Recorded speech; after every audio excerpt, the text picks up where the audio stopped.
방역당국은 올여름 코로나19 유행이 이번 달 말까지 계속되다가 이후에는 점차 사그라들 것으로 전망했습니다.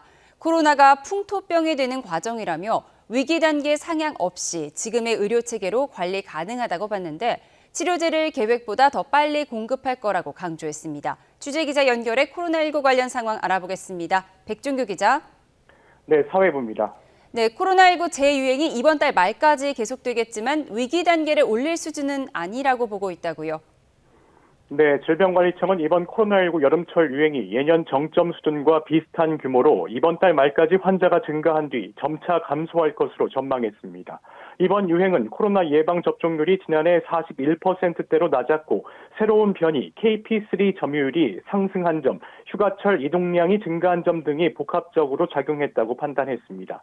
그러면서 KP3 변이는 중증도와 치명률이 낮아 코로나 대유행과 같은 위기 상황이 아니라며 다시 거리 두기를 하거나 위기 단계를 올리면서 대응해야 하는 수준은 아니라고 강조했습니다.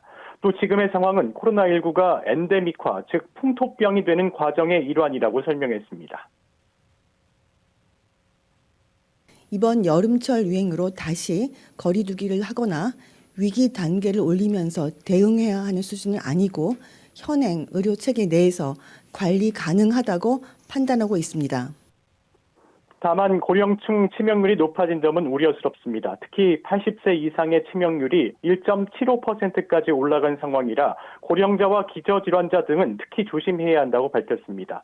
정부는 요양병원 등 감염병 취약시설 관리를 강화하고 취약시설 환자 발생 초기 단계부터 집중 관리하고 있다고 설명했습니다. 이어 기본적 예방수칙과 함께 사람이 많고 밀폐된 실내에서 마스크 착용을 해달라고 강조했습니다.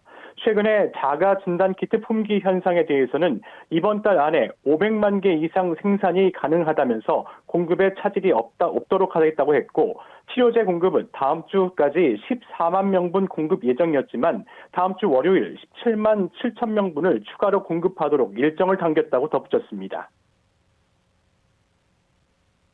만약 환자분께서 약이 없다 그러면 우선 보건소로 좀 문의를 하셔서 보건소에서 약을 타시든지 혹은 보건소가 가까운 약을 보유하고 있는 약국을 안내해 드릴 테니. 이와 함께 야간 발열 클리닉을 운영하고 지자체와 함께 지방의료원, 공공병원 가운데 야간이나 주말 진료를 하는 병원 목록을 만들 계획이라고 설명했습니다.